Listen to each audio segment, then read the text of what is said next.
हरे कृष्णा। जय जगन्नाथ। भगवान जगन्नाथ जी की कृपा आप सब पर बनी रहे। जय श्री राम। आज मैं आपके सामने एक बहुत ही आजकल जो चर्चित विषय है उसके बारे में कुछ लेकर आई हूँ चर्चा करने के लिए।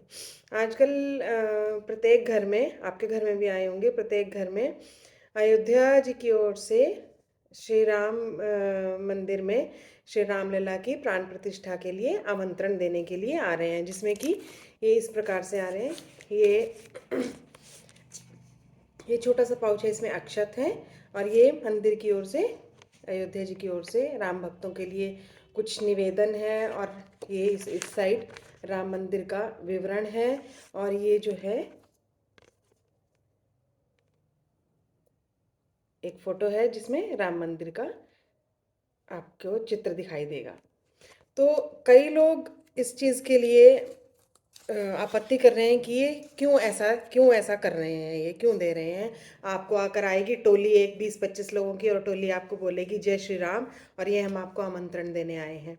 और वो इस चीज़ से असहमति प्रकट कर रहे हैं कि क्यों ऐसा आ रहे हैं। तो इसमें हर्ज क्या है? घर पे अगर कोई आकर आपको जय श्री राम बोल रहा है, कोई आपको गलत नहीं बोल रहा है, कुछ आके जय श्री राम बोल रहा है और ये आपको एक आकर जाकर निमंत्रण दे रहा है, तो उसमें क्या आपत्ति है?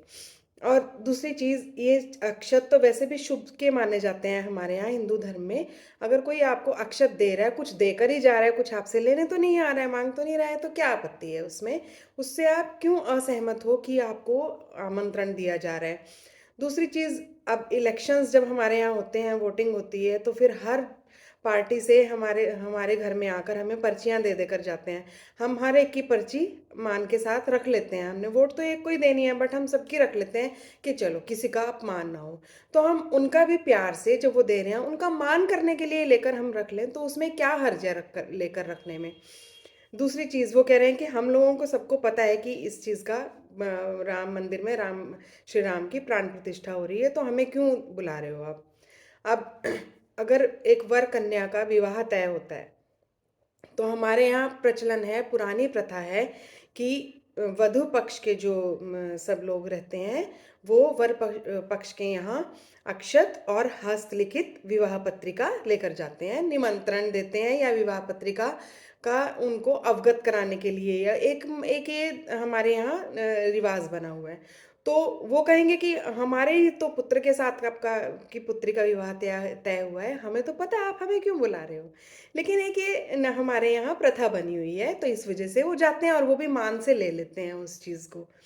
और दूसरा, जब बहुत बड़े जब परिवार रहते हैं, 5 6 7 भाई रहते हैं, आगे उनके बच्चे रहते हैं, अब उनमें से किसी एक के परिवार में अगर विवाह हो या कोई भी फंक्शन हो, कोई रामायण पाठ हो रहा है, कोई कीर्तन हो रहा है, सत्संग हो रहा है, तो भी सबको निमंत्रण देने जाया जाता है। या अगर हमारे यहाँ गली पड़ोस में भी कहीं किसी के यहाँ टेंट लगाओ, हमें पता चल जाता है कि यहाँ जो है कुछ अच्छा फंक्शन होने वाला है, भगवान का नाम संकीर्तन होने वाला है, तो फिर भी हम एक दूसरे को निमंत्रण देते हैं और सब एक्सेप्ट करते हैं निमंत्रण को। ऐसा नहीं है कि कहेंगे कि हमें तो पता है, आप हमारे यहाँ क्यों निमंत्रण देने आए हो। तो हम मान से उनका कार्ड या शादी का कार्ड या जो भी रखते निमंत्रण पत्र है, हम रख लेते हैं मान सम्मान से। तो ऐसे बुलाने में आपत्ति क्या है? क्यों असहमति व्यक्त कर रहे हो आप? तीसरी चीज़ क्या है, वो कह रहे हैं कि हम इस चीज़ से अवगत हैं कि राम मंदिर बन रहा है। तो बहुत से ऐसी अगली जनरेशन ऐसी है जिनको नहीं भी पता कि राम मंदिर का निर्माण हो रहा है। बहुत से छोटे बच्चे ऐसे हैं जिनके माता पिता वर्किंग हैं, कामकाजी हैं, वो चले जाते हैं, तो बच्चों को बताने वाला कौन है? और बच्चे आजकल, बहुत से परिवार ऐसे हैं जो काम के सिलसिले में अपने माता पिता से दूर रहते हैं, तो आगे उनके जो छोटे बच्चे होंगे उनको तो दादा दादी नाना नानी से सुनने को नहीं मिला। हम लोगों को तो अपने बड़े बुजुर्गों से सुनने को मिला है, तभी हम लोग जानते हैं। अब उन बच्चों के पास ना समय है और ना वो अपने परिवार में रहते हैं, तो उनको नहीं सुनने को मिला। या बहुत से बच्चे हॉस्टल में रहकर पढ़ते हैं, तो उनको भी नहीं सुनने को मिला। अब ये पत्रिका किसी के घर जाएगी, तो वो अपने बड़ों से पूछेंगे कि ये क्या है। और हो सकता है कि थोड़े बड़े हों तो फिर वो सर्च भी कर सकते हैं इंटरनेट पर भी कि ये क्या चल रहा है आजकल, राम मंदिर का क्या चल रहा है आजकल। तो उनको पता चलेगा कि इतने सालों के संघर्ष के बाद अगर रामलला अपने मंदिर में विराज रहे हैं, तो उसके लिए सबको आमंत्रण दिया जा रहा है, तो उसमें कोई आपत्ति हमें नहीं होनी चाहिए। और यही बच्चे कल को अगर कहें अपने माता पिता से कि अब की बार जब हमारी छुट्टियां होंगी तो वेकेशन होंगी तो हम लोग रामलला के दर्शन करने ही जाएंगे, तो कितना अच्छा हुआ ना, बच्चों को भी सुनने समझने को मिला। तो अच्छी चीज़ है। अगर ऐसा कोई आपत्ति करता है तो मुझे तो नहीं लगता कि ये हमें इससे सहमत होना चाहिए। हम लोगों को भी अपनी आपत्ति दर्ज करनी चाहिए कि आप इससे क्यों असहमत हो, ये देखिए ना, हम तर्क ये दे रहे हैं, इसको आप मानिए। बाकी तो सबको अपना अपना तर्क रखने का अधिकार है हमारे देश में। तो सबका अपना अपना राइट है। तो मुझे ऐसा लगा, अगर आपको कोई ऐसा कहे तो फिर आप ये उसको वीडियो शेयर कर सकते हैं कि आप ऐसा क्यों कर रहे हैं।